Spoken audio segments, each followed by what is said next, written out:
বন্ধুরা, আজকে আমি হযরত ফাতেমা রাদিয়াল্লাহু তাআলা আনহুর বাড়ির সামনে দাঁড়িয়ে আছি। এখন আপনাদেরকে বলবো এই বাড়ির পিছনের আসল ঘটনা আর এটা আসলে কার বাড়ি।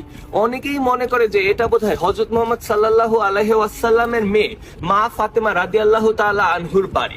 এটা পুরোপুরি ভুল তথ্য। আমরা বাংলাদেশ থেকে অনেক কিছু একটু বাড়িয়ে চালিয়ে শুনি বা অনেক কিছু একটু ভুল জানি।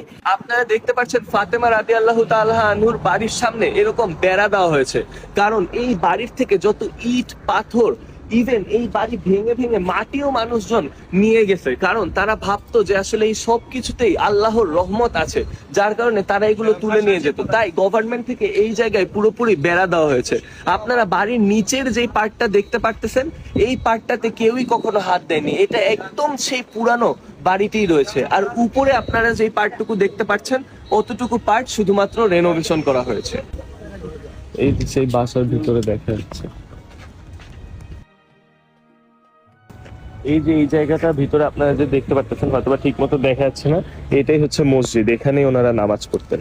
এই যে আপনারা এই পানির কুয়াটা দেখতে পাচ্ছেন, এই কুয়া থেকেই ফাতেমা রাদিয়াল্লাহু তাআলা আনহু এবং ওনার পরিবার পানি খেতেন।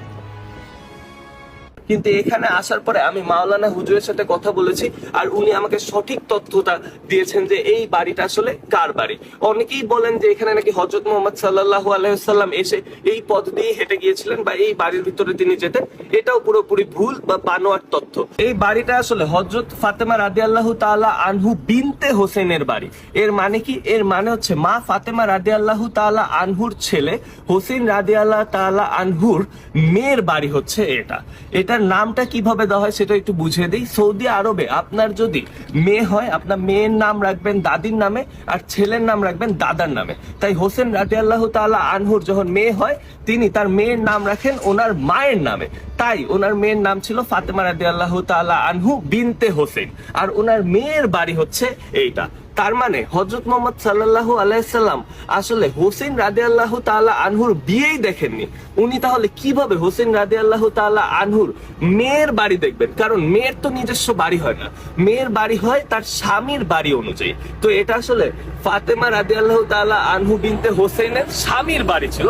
তো এখানে আসলে কখনোই হযরত মুহাম্মদ সাল্লাল্লাহু আলাইহি ওয়াসাল্লাম আসেননি এই বাড়িটাতে, হয়তোবা তিনি এই এরিয়াতে আসতে পারেন। আমি এই বাড়িটি দেখতে আসার পরে এখানকার লোকাল মানুষদের সাথে কথা বলে জানতে পারলাম যে এই বাসাটা নাকি শিয়া মুসলিমদের জন্য অনেক বেশি গুরুত্বপূর্ণ, কারণ তারা জানে যে এটা হোসেন রাদিয়াল্লাহু তাআলা আনহুর মেয়ের বাড়ি। তারা এটাকে মসজিদ আর নওয়াবির থেকেও বেশি গুরুত্ব দেয়, যার কারণে তারা এখানে এসে নামাজ পড়ে, ইবাদত করে, কান্নাকাটি করে মসজিদ আর নওয়াবির থেকেও বেশি। কারণ আপনারা হয়তো বা অনেকেই জানেন যে